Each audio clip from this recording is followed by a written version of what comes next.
healed him.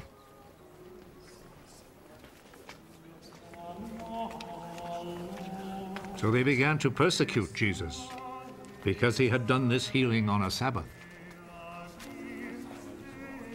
Jesus answered them, "My Father is always working. And I too must work." This saying made the Jewish authorities all the more determined to kill him.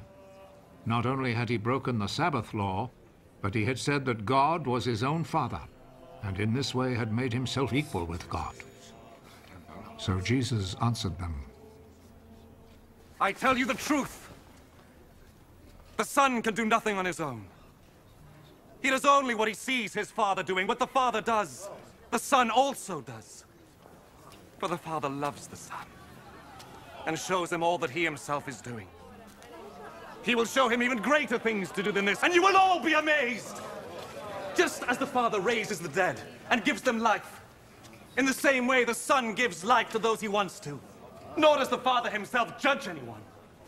He has given his Son the full right to judge, so that all will honor the Son in the same way as they honor the Father. Whoever does not honor the Son does not honor the Father who sent him. I am telling you the truth. Those who hear my words and believe in him who sent me have eternal life.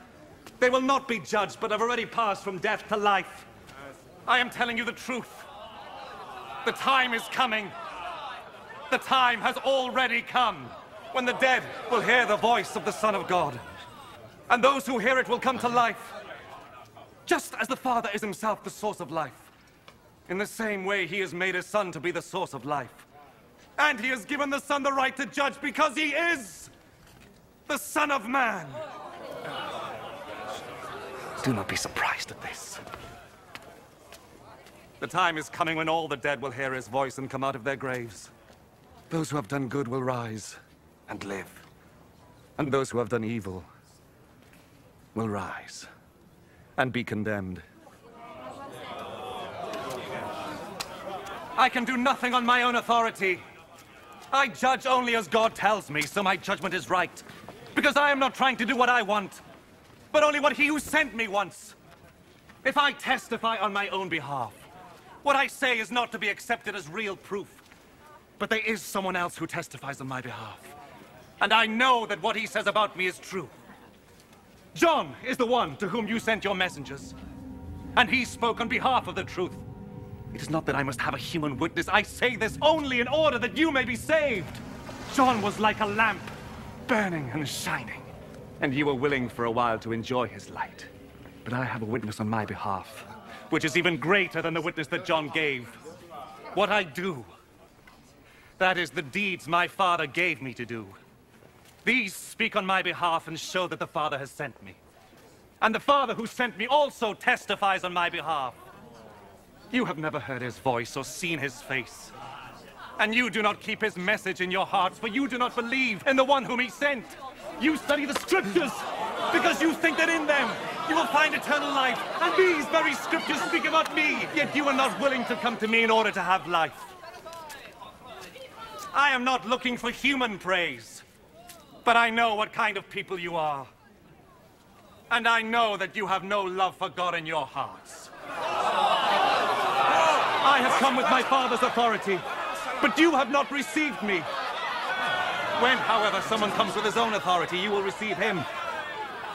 You like to receive praise from one another, but you do not try to win praise from the one who alone is God. How then can you believe me? Do not think, however, that I am the one who will accuse you to my Father.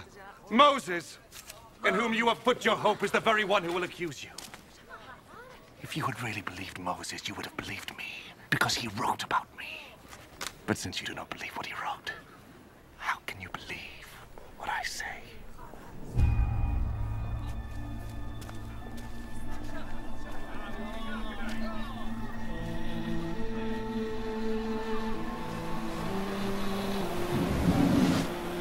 After this, Jesus went across Lake Galilee, or Lake Tiberias, as it is also called.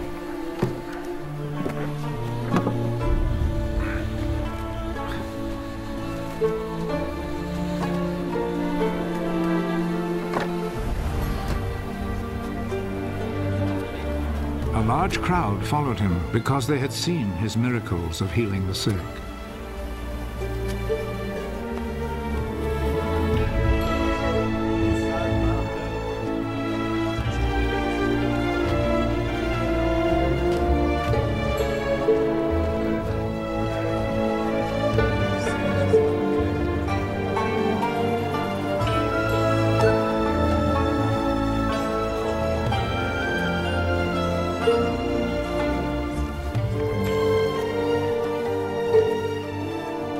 Jesus went up a hill and sat down with his disciples.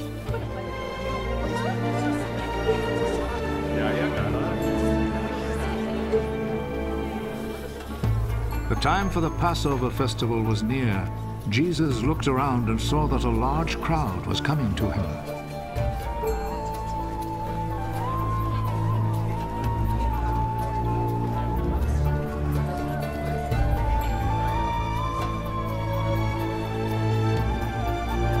Where can we buy enough food to feed all these people? He said this to test Philip. Actually, he already knew what he would do. For everyone to have even a little, it would take more than 200 silver coins to buy enough bread. Another one of his disciples, Andrew, who was Simon Peter's brother, said, "There is a boy here who has 5 loaves of barley bread and 2 fish.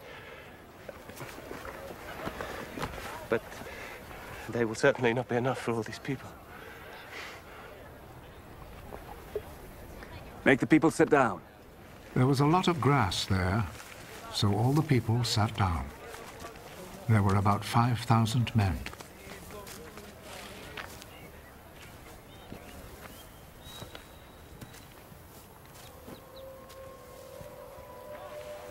Jesus took the bread, gave thanks to God,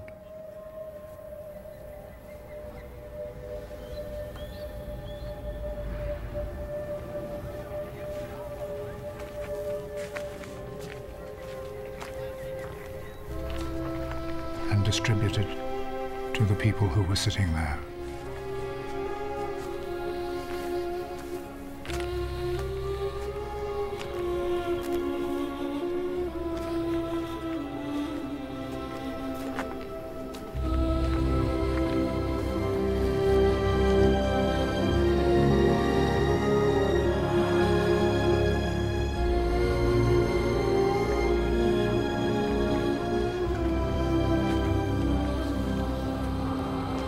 He did the same with the fish.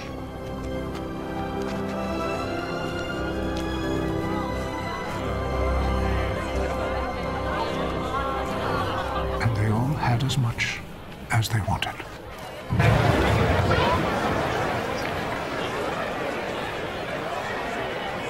When they were all full, he said to his disciples, Gather the pieces left over.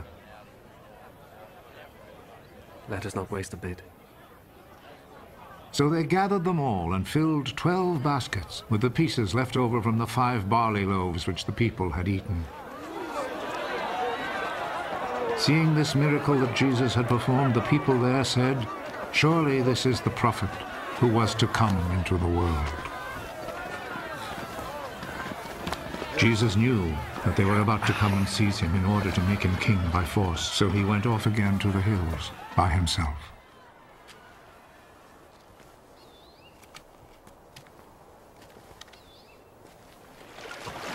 When evening came, Jesus' disciples went down to the lake, got into a boat, and went back across the lake towards Capernaum. Night came on, and Jesus still had not come to them. By then a strong wind was blowing and stirring up the water.